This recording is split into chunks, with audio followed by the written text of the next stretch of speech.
Good morning everybody, Auronnj here with another honkaistarrail video, and today I'm going to be doing my free-to-play tier list for honkaistarrail, a video that will focus very lightly on 5-star characters and very heavily on the 4-star characters, because if you're a free-to-play player, you're going to have your premium units that you like laser focused on, your premium units that you've thrown your currency at, but your account, more than someone who pays money, will rely on 4-star characters. Even though paying players will also rely on them, they're very important to free-to-play players. So let me give you my opinion on those and a little bit of 5-star stuff.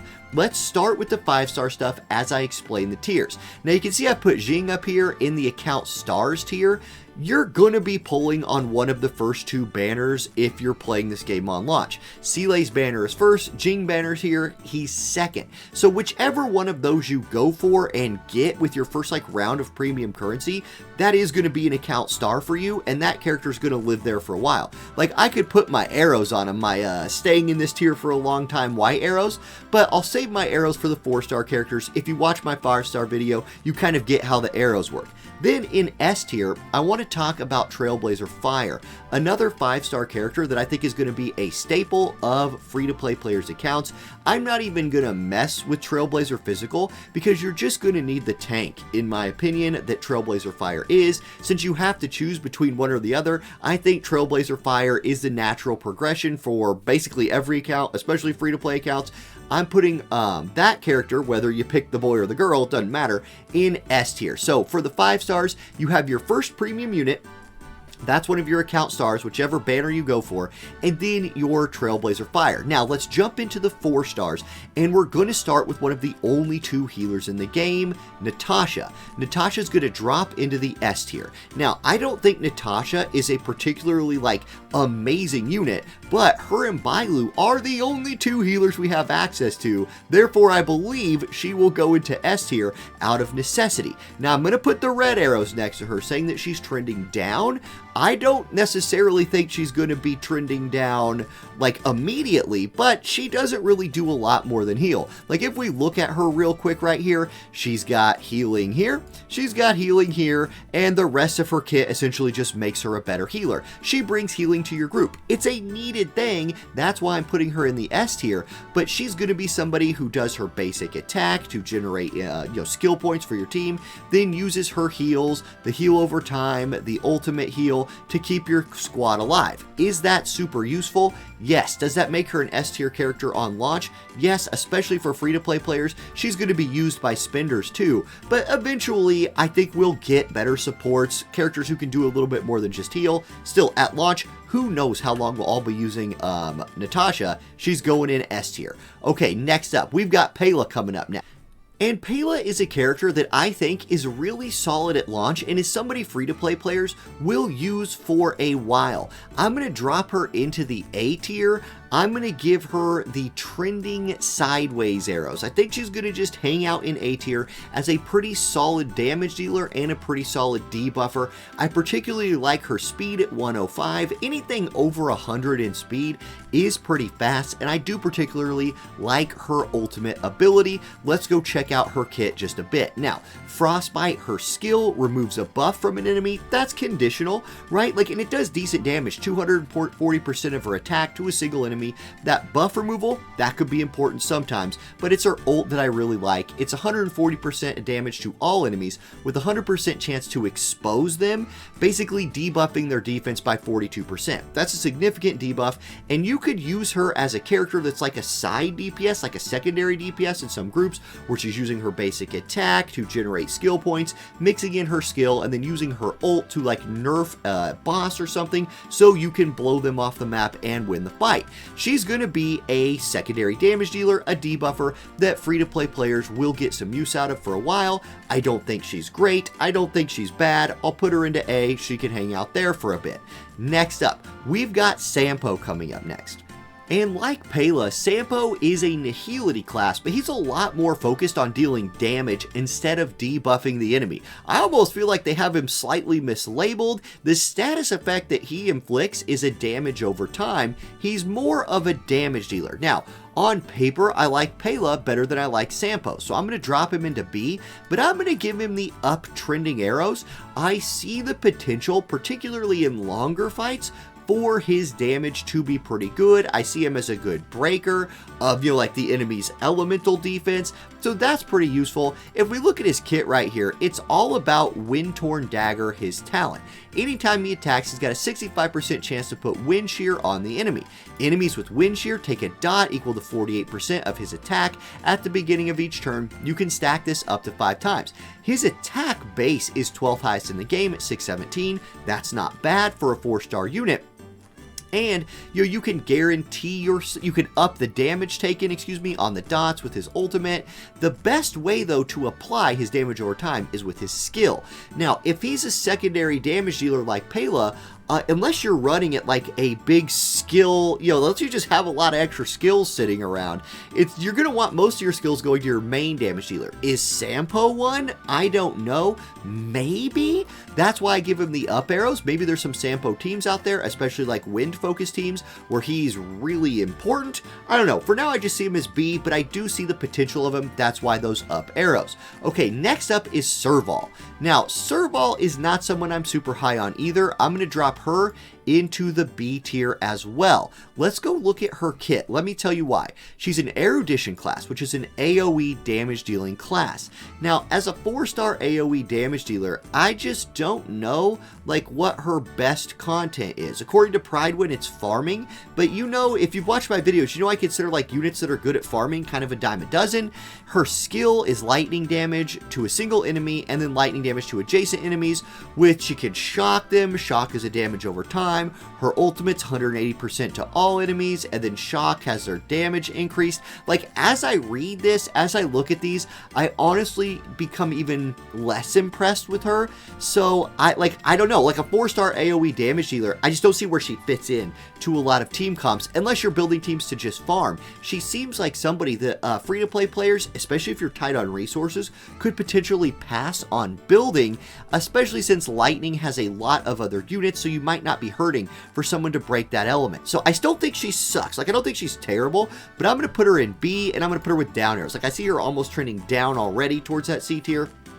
That's my way too early Serval analysis. Okay, now next up, Tinqyun. Tinqyun is a monster of a 4-star character.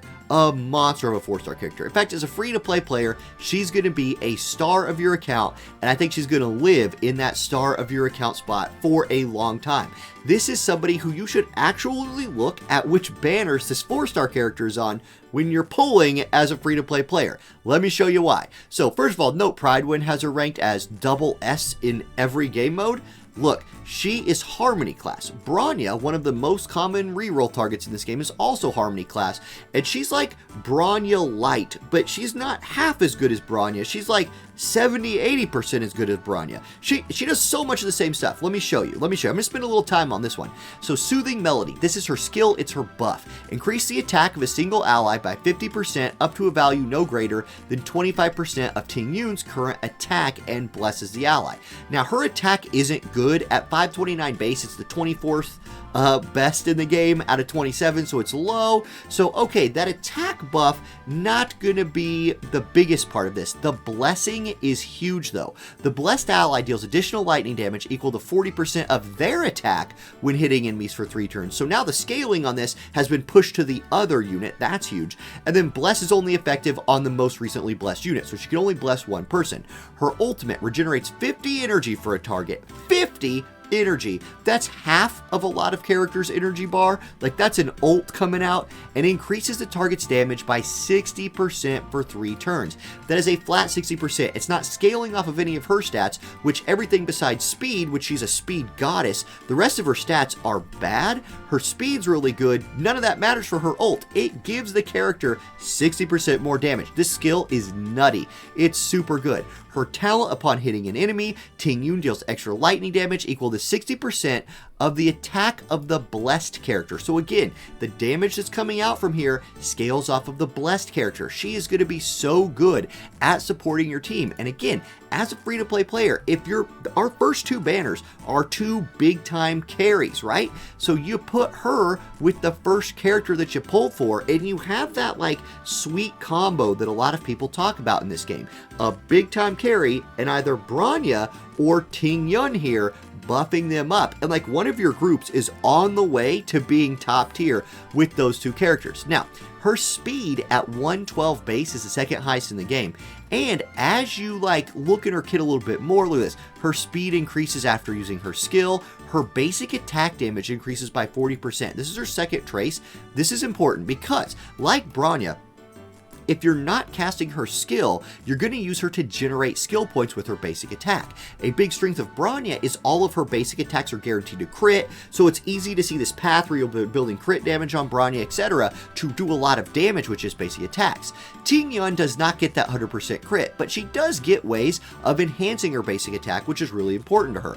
And then she immediately generates 5 energy at the start of her turn. Her energy cost for her skill is 125. This is really good because, again, her ultimate is amazing, so you want to stack up that energy. If you're lucky enough to pull some dupes of her, her first dupe is more of a buff to her skill, where she will increase the ally speed by 20% for a turn after using their ultimate.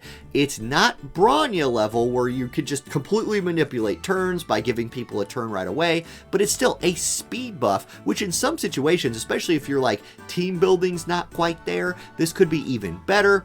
It's crazy. And then the rest of her dupes, again, focus on increasing the power of the blessed ally. Look, the TLDR on Tinqyun is, as a free-to-play player, if 4-star characters are one of your big goals, figure out which banner she's on and pull, because she's that good. She's an account star, not just a free-to-play player. She's one of the best characters in this game on launch. 4-star character. What a goddess. Okay, next up, we've got Dan. Now, Dan... Okay, Dan I think is pretty good. I'm going to drop Dan into the A tier. He's another wind element damage dealer. I think Dan hangs out in the A tier for a while. Let's look at his kit real quick. He's Hunt. Now, I like Hunt characters because they're single target damage dealers, and I foresee them being pretty good against bosses. Is he going to be as good of a carry as like the 5-star carries? No, I don't think so, but I do think he's got a lot going for him. His skill is wind damage, 260% of his attack to a single enemy. If he crits, there's a 100% chance to debuff their speed by 15%. The weird thing, let me go back to this list. The weird thing to me about Dan and Sampo is it feels like their classes were mixed up. Like, I feel like Dan should be doing big damage and inflicting dots because he's supposed to be a carry, and Sampo should be doing damage and slowing the enemy. Instead, it's like switched. I don't know. That's what I feel like right there. I love speed debuffing a target. That's really cool. And then his ultimate, it's only 100 energy cost, which, I mean, that ranks him as like second best in the game. There's a lot of people tied for that second best in the game. Still, that's nice. It's a 400% modifier of his attack to a single enemy. If they're slowed, the modifier goes up to 520%. Big damage from Dan Heng right here, and at only 100 energy costs. Like, there's ways to just get him to do that a lot. He's somebody who could pair really good with Tinqyun. If you have like Bronya and a carry and Tinqyun and Dan, I could see Dan putting out insane damage in that situation. And then his talent, this is where he falls off a little bit. I don't love this. When Dan Heng is a target of an ally's ability, his next wind resist pin increases by 36%. Okay, maybe that's good in like certain fights, but look, he's going to be a good damage dealer. I think on free-to-play accounts, he's going to be somebody that you put into a lot of your groups, especially early on in this game, as a main DPS. He's not as good as those like Sealays of the world, but he could be somebody who hangs out with you for a while, and maybe he moves to that sub DPS role, especially taking advantage of that speed debuff after he falls off later. That's why I have him with like staying in A for a while. Okay, next up is Herta, and Herta's going to be our first unit to drop into the C tier, and I don't think, like, I think eventually, I don't know, like, I'm going to put the up arrows on Herta.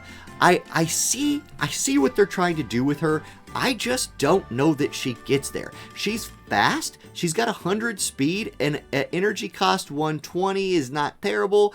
I see, I get it. Let's look at her kit. Let's look at her kit. Let me walk you through this. So again, she's erudition class, AoE damage, 4-star AoE damage dealers. I don't value them that much. Her skill is 100% damage to all enemies. If their HP is 50% or higher, it's 120%. So it's just a little more damage. Then her ult, 200% damage to all enemies. That's it. That's it. So like, yeah, she's supposed to be out here farming for you. Okay. Her talent, when an ally attacks an enemy and HP falls 50% of their max HP or lower, she'll come in there, spin around, and do a follow-up attack to them. This is what she's supposed to do. And the reason I give her the up arrows, let me explain my up arrows here. Maybe, like Himiko, there is a game mode that will come out someday. And like Himiko, she will really appreciate this future game mode that I'm making up, where it's all about just killing wave after wave of trash mobs or something, where when you drop them below 50% with like a Himiko move, then she comes out here and spins on them, and you're just clearing wave after wave after wave, and because you built those two characters, you're a god of this game mode.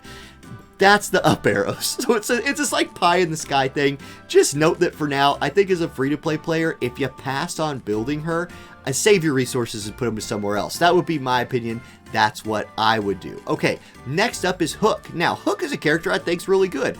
I'm going to put Hook into the A tier. I'm going to give her the down arrows though. I don't know that Hook lives in the A tier forever, but for now, at launch, I think Hook's solid. Let's look at Hook's kit. Hook is a destruction class, right? So like a damage dealer with some survivability. Pridewind says Hook is a particularly good boss fighter. I also value that, so I'm bumping that's why I got her hanging out in A. Let's look at her kit. So, main skill, single target blast. Fire damage 280% to a single enemy with 100% chance to burn them for 2 turns and deals splash damage to adjacent enemies. When afflicted with burn, enemies will take a fire dot at 50% of her attack at the beginning of each turn. Ultimate, fire damage 400%. I like those big numbers. And Hook's base attack at 617 is 12th in the game. That's not bad. That's not bad. To a single enemy, after using her ultimate, the next skill is enhanced, so there's your dot being applied, right? Which deals damage to target and an adjacent enemy. Okay, the talent. When Hook attacks a target inflicted with burn, deal additional fire damage equal to 100% of Hook's attack and additionally regenerate 5 energy. So what you're supposed to do with Hook here, use the skill, light people on fire, use the ultimate, do a lot of damage to them, and then this 400% modifier turns into a 100% modifier. The problem is, like, as a destruction class, where do you put Hook into a group? Is this somebody like Dan, who if you don't have 2 primary like 5-star carries, which as a free-to-play player you might not, Hook is a potential main carry for your group that you're using your buffing classes to buff up? Is Hook somebody you have running auto attacks and occasionally doing their skill and their ultimate to follow it up? In that case, you might be at like an energy skill deficit, which is a problem. That's what the down arrows are for. I just foresee Dan being a little bit better damage dealer than Hook, but they both kind of fill that same role to me. That's why I give them that same ranking. I just think Hook's not quite as good as Dan. That's my opinion right there. They're very close though. Okay, next up. One of my favorite characters in this game. I've been very outspoken about it. March 7th. I have March 7th in the S tier for free-to-play players. Now, I'm going to put March 7th with the down arrows. I don't know that March 7th, like March 7th is all about the uniqueness of her skill. It's, for her, it's all about that shield, the ability to move aggro around. And I think early on in this game, especially if you're only tank, you tank, because March 7th is the tanking class. But if your only tank is Fire MC, March 7th might end up being this like weird version of a tank that you have in your secondary group in late game. Let me show you her kit. If you haven't seen it yet, she's preservation class, which means she naturally has more aggro, and she has the ability to manipulate aggro in your group. The power of cuteness is a shield for an ally that absorbs 80% of her defense. March 7 at 573 base defense has the 3rd highest in the game. That's good. She is somebody who's going to get attacked more than her allies just via the natural hate that her class provides. But then the shield will, if the ally's HP is 30% of the max HP or higher, it greatly increases the chance of enemies attacking that target.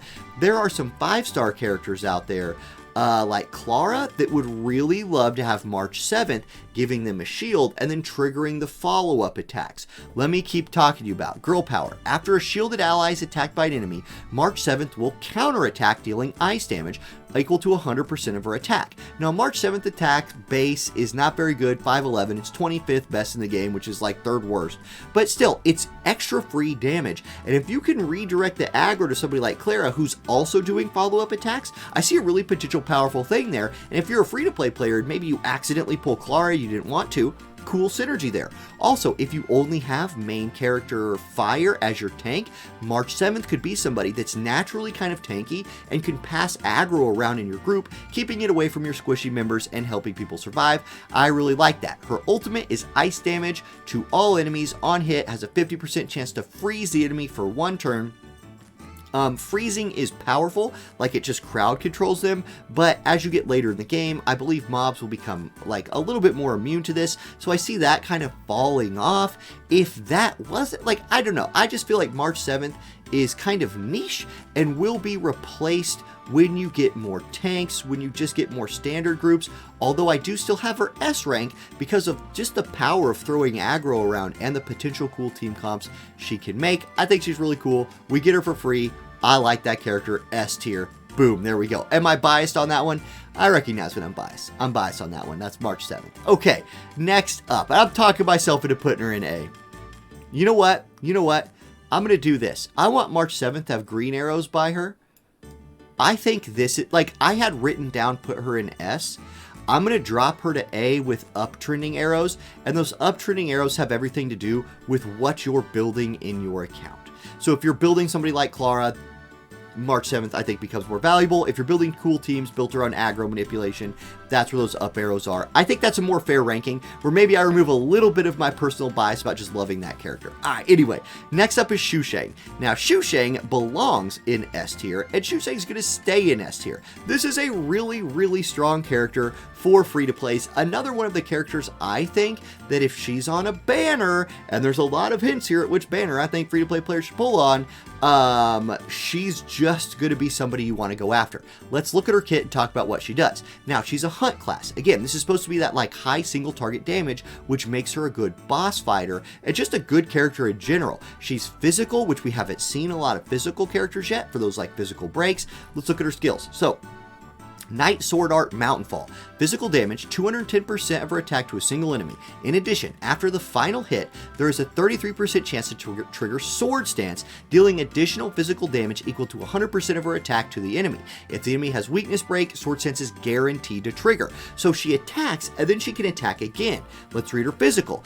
Her ultimate deals physical damage, 320% of her attack to a single enemy, and immediately advances her forward by 100%, so she gets another turn. If she ults, she does a lot of damage and gets to go again. In addition, Sushang's attack increases by 30%, and using her skill has 2 additional chances to trigger Sword Stance for 2 turns. Sword Stance triggered from the additional chances deal 50% of the original damage. Still, that's insane. So you want to be able to use her ult and follow it up with a skill.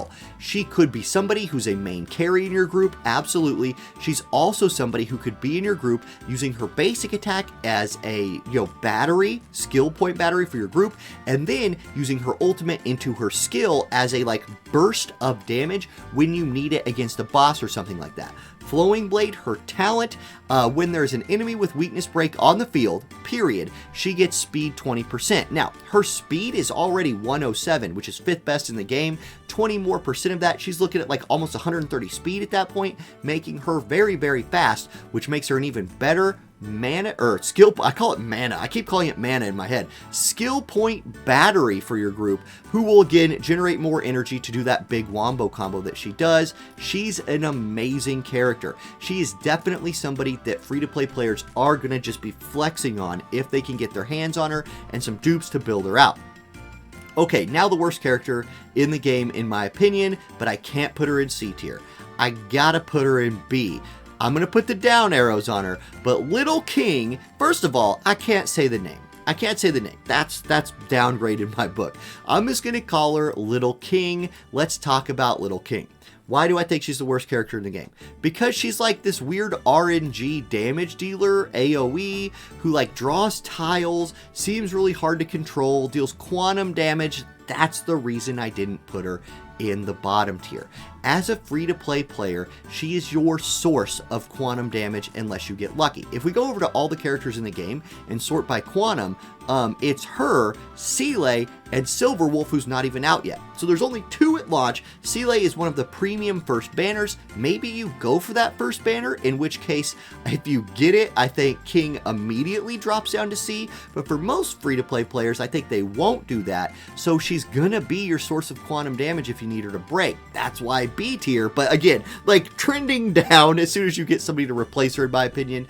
Her skill is draw 2 of her tiles, gains an extra turn, increases the damage of her attack by 28%. So what she can do is generate skill points for you with her attack that can be enhanced by her tiles. Her ult is quantum damage to all enemies, and all of her tiles go to fish.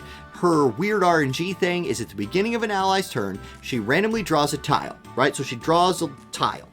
The tile may belong to cracks, dots, or bamboo. Up to 4 tiles may be held at once. If she holds 4 tiles of the same suit at the beginning of her turn, she'll use them and enter the concealed Kong state, improving her attack by 72% and enhancing her basic attack to the concealed Kong state, which will deal more damage. So she's definitely supposed to be a mana battery for your team, and she like will randomly be really good damage. And I say really good, she'll randomly be better than bad damage. It just doesn't seem great to me. Like she's, I don't know, she's quantum though. She's quantum, that helps her out a lot. So I'll put her in B with those down arrows. Okay, next up, we've got Arlan, one of my favorite free-to-play characters. I'm going to put Arlan in the S tier. And you know what? Look, I think the sky's the limit for Arlan. Sky's the limit for Arlan. He might just be an account star for free-to-play players, so I'm going to put him in S tier with the up arrows going for him. His big thing, if you don't know about Arlan, he's another character that can really hard carry for you. What do I mean? Well, he doesn't use skill points. He doesn't use skill points. So if you have one of these other characters, you know, that's like hard carrying, like your main carry or something like that, and you have a mana battery character, a skill point battery character generating skill points for them, and you want a third character that's like alongside your tank or your healer or something to just also be able to do damage, hello, Arlan. He also synergizes really well with shielding. Look at it. Here, let's look. Let me just show you. So his skill consumes his HP instead of skill points, equal to 50% of his HP to deal 320% of his attack in lightning damage to a single enemy. Now, if his HP gets too low, you can't do this anymore, but there's ways to get around that. His ult deals lightning damage of 350% of attack to a single enemy and splash damage to adjacent enemies. His talent increases his damage for every percent his HP is low, up to a max of 80%. So his damage is going to be high, and not consuming skill points is a big deal. Say you get his HP too low, he can become a battery for you. If you're able to, like, you know, get his traces leveled up, when his HP's at 30% or lower, him defeating an enemy will immediately restore some of his HP. Okay, he has dot resistance, which is a big deal for him, because if he gets a damage over time on him and you're consuming his HP, he might just sit there and you're like, oh no, Arlan, don't take any more damage, you're dead. That would suck. And then upon entering battle, if his HP is at 50% or lower, he gains a barrier that will nullify a single attack. If you can get some dupes for him, his skill can be used as long as his HP is above 5%, so you can really play on that knife's edge. Yeah, that's Arlan. He's just going to do big damage. You just have to be careful with him. He is a bag of potential wrapped up in, oops, I forgot I have Arlan. I let the boss hit him and he's dead. So I give him those up arrows. I think he's a potential account star for free-to-play players, but I'm going to drop him into that S tier for now. And then last up, we have Asta. Asta is a character that I'm going to throw into the A tier. Let's go, my second line here. We'll go A tier for Asta, and I think she's actually going to stick there. I think she's somebody who's a great support, and she's going to be a staple of a lot of free-to-play accounts for a long time. If we look at her kit, she's a Harmony class, so she's a buffer. Pridewind has her S in all categories. I think that's solid. Her skill, Meteor Storm, is 50% of her attack to a single enemy with 4 more bombardment bombardments. Each bombardment deals 50% damage to a random enemy. So she does damage to one and then damage to like 4 others randomly. That's not what she's about. She's about speed increasing, which is really nice. Her ult is a 45 speed buff to all allies for 2 turns. Very powerful. Turns slow units into fast units, turns fast units into speed demons. Awesome. And then her talent gains a charging stack for every different enemy hit by Asta, plus an additional stack if the enemy hit has fire weakness. So if you're using her as a battery, she will gain stats. If you use her skill, she can gain a lot of stacks. For every charging stack Asta has, all allies' attack increases by 10% up to 5 times. So by gaining her stacks, she is ramping up the damage of your team. Longer a fight goes, the more, like, she's going to be able to keep those stacks up. Starting from second turn, the stacks do go down by 3, but if you can use that skill, get some of those meteor bounces in there, you could really juice your team's damage up a lot. No matter what, she'll be sitting here buffing your damage and your speed. I think that's useful. I don't think she's like God tier or anything, but I think that's really solid. She's a character we're going to get access to for free. I think everybody will build her. There you go. That is my free-to-play tier list. I talked myself into putting March 7th down into A tier, and I still feel pretty good about that. I like most of these ratings as I'm looking back over them. If I was a free-to-play player, these are the units I would be going for. The ones you just see on the screen right here, and I mean that all the way. Once we get a little closer to launch, I will talk about exactly what my polling plan would be as a free-to-play player, because I think there's a little bit of nuance there, but 4-star characters are such a big deal. Those are the ones that I personally like the most. Let me know how you feel about it in the comments section, and thank you for watching, everybody. Have a great day, and I'll catch you next time. Peace.